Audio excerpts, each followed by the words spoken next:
கபிலதேவநாயனார் அருளிச் செய்த சிவபெருமான் திருவந்தாதி. பாடல் 96.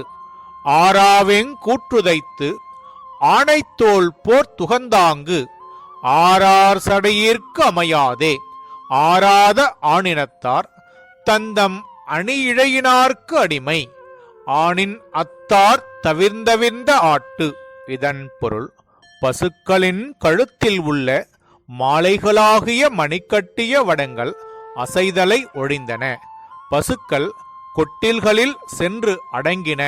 எனவே இரவு பொழுதாயிற்று என்றபடி ஆயர்கள் தாம் அணி இழையினாருக்கு அடிமைகளாயினர். ஆயினும் கோபமிக்க காலனை உதைத்து யானைத்தோலை போர்த்து கங்கையை சடையில் வைத்திருக்கக்கூடிய சிவபெருமானுக்கு இது பொருந்தாதோ என்கின்றார். இப்பாடல், இரவின் கண் தனிப்படர் மிகுதியால் ஆற்றாத தலைவி தலைவனை எதிர்ப்பெய்து கொண்டு கடறி உரைத்தது. எனவே இது மிக்க காமத்து மிடல் என்னும் பெருந்திணை துறையாகும்.